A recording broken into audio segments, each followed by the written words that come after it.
오늘 아침 신문 시작합니다. 내수 부진 등으로 침체에 빠진 유통업계가 야구 팬들의 열기로 실적 개선을 꾀하고 있다는 기사 먼저 보겠습니다. 경향신문입니다.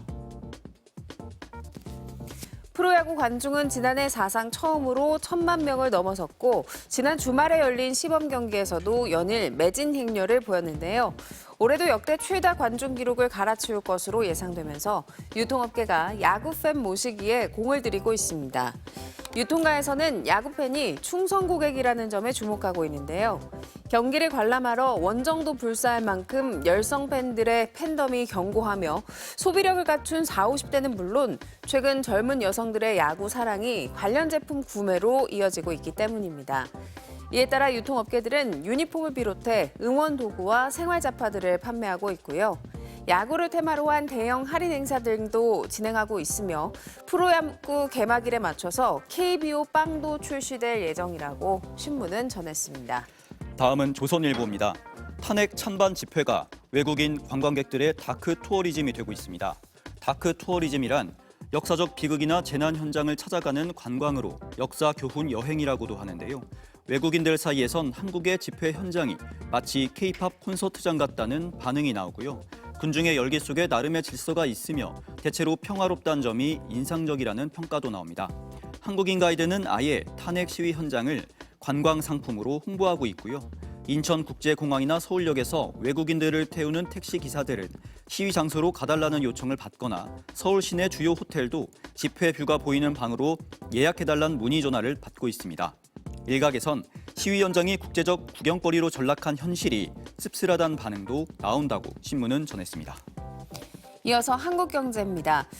6070 고령층 사이에서 개인 택시가 새로운 창업 아이템으로 주목받고 있다는 기사입니다.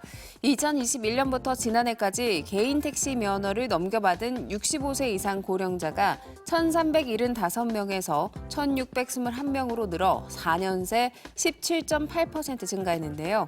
프랜차이즈 식당 등 다른 업종과 비교해서 초기 투자금은 비슷하지만 택시는 면허를 되팔 수 있고 택시 면허 가격이 지속적으로 오르고 있어 투자 가치도 있다고 판단되는 겁니다.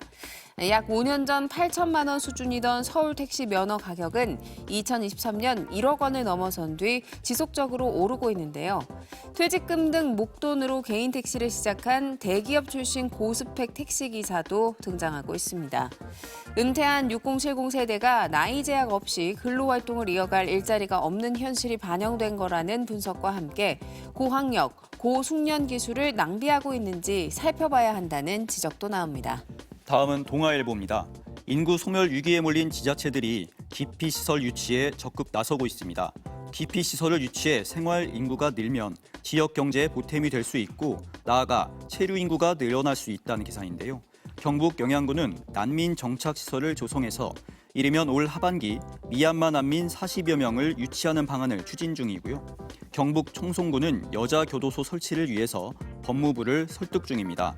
교도소, 화장장, 소각장 등 기피시설 유치 시 지원금과 주민 편의시설 등 다양한 혜택이 주어지면서 지역들 간 유치 경쟁까지 벌어지고 있는데요.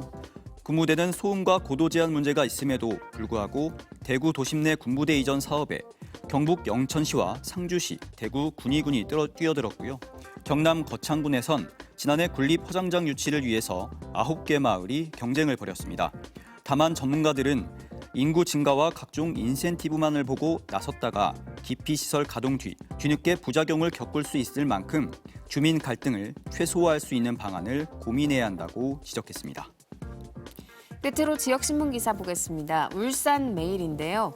경찰청이 매년 실시하도록 규정한 무인교통단속 장비 정기검사가 울산자치경찰사무 전체 예산의 40%에 육박하는데 문제는 무인교통단속 장비 설치에서부터 정기검사, 운영에 이르기까지 모든 비용을 일선 시도에서 부담하지만 정작 징수된 과태료와 범칙금은 전액 국고로 환수된다는 겁니다. 작년 한 해 동안 울산에서 31억 6천만 원의 예산을 투입해 무인 교통 카메라로 단속한 결과 352억여 원의 과태료와 범칙금을 부과했지만 고스란히 국고로 돌아갔습니다.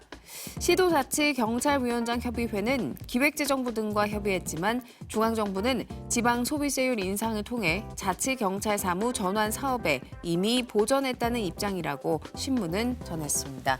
지금까지 오늘 아침 신문이었습니다.